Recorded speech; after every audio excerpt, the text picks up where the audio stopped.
इंदौर शहर के बाहर एक छोटा सा गांव था जिसका नाम था मांडू। ये गांव अपनी खूबसूरत प्राकृतिक सुंदरता और ऐतिहासिक महत्व के लिए जाना जाता था।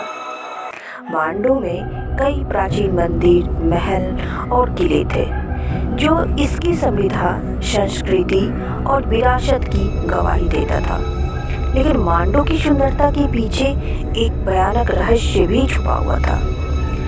ये रहस्य एक भटकती हुई आत्मा का था जो मांडू के जंगलों में भटकती थी। इस आत्मा का नाम था सती। सती एक बहुत ही खूबसूरत और सुशील लड़की थी जिसकी शादी एक अमीर लड़के से हुआ था। लेकिन सती का पति एक फ्रॉड और निर्दयी व्यक्ति था और सती को काफ़ी परेशान करता था, उसे मारता पीटता भी था। एक दिन सती के पति ने उसे इतना मारा कि उसकी जान ही चली गई। सती की मृत्यु के बाद उसकी आत्मा मांडू के जंगलों और गांवों में भटकने लगी।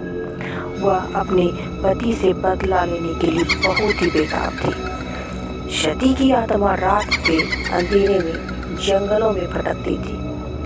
वह जंगलों में वह लोगों को डराती थी और उन्हें नुकसान पहुंचाती थी। जो लोग सती की आत्मा को देखता था वो लोग हमेशा के लिए पागल हो जाता था या तो फिर सती की आत्मा उसे मार देती थी। मांडू के लोग सती की आत्मा से काफ़ी डरते थे। वे रात में जंगलों में जाने से डरते थे। वे रात को गांव से बाहर भी नहीं निकलते थे। वे सती की आत्मा को शांति दिलाने के लिए कई तरह के उपाय भी किए, लेकिन कोई भी फायदा नहीं हुआ। एक दिन मांडू में एक लड़का था जिसका नाम था राहुल। वह बहुत ही साहसी और बहादुर लड़का था। वह सती की आत्मा से नहीं डरता था। राहुल ने फैसला किया कि वह सती की आत्मा को जरूर शांति दिलाएगा। वह जंगल में सती की आत्मा की तलाश करने के लिए निकल गया। राहुल कई दिनों तक जंगलों में भटकता रहा। आखिरकार एक रात उसने सती की आत्मा को देखा। वो आत्मा एक सफ़ेद साड़ी पहने हुए थी। उसके बाल खुले थे और उसकी आँखें बिल्कुल लाल थी। वो बहुत ही भयानक लग रही थी। राहुल ने सती की आत्मा को देखा और कहा, मैं तुम्हें शांति दिलाऊंगा। सती की आत्मा ने राहुल से कहा, तुम मुझे शांति नहीं दे सकते, मैं अपने पति से बदला लेना चाहती हूँ। तभी राहुल ने कहा, अगर मैं तुम्हारे पति को मार दूँ तो? तभी चुड़ैल हंसते हुए कहती है, तुम नहीं मार सकते। राहुल ने कहा, मैं उसे मार कर ही रहूँगा।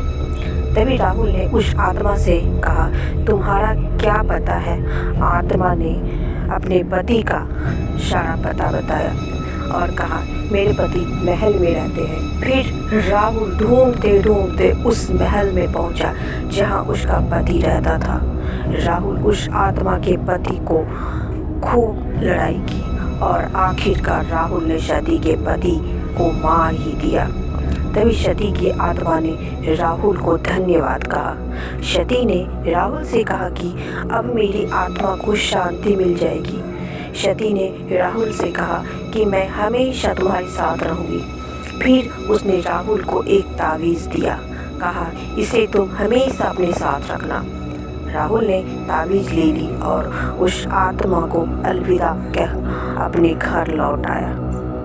उसके बाद से मांडू के लोग उस आत्मा से कभी नहीं डरते और आराम से अपने अपने घरों में रहने लगे। तो डियर, आपको ये कहानी कैसी लगी प्लीज़ हमें कमेंट्स में बताइएगा और हमारे वीडियो को प्लीज़ लाइक और सब्सक्राइब ज़रूर करें।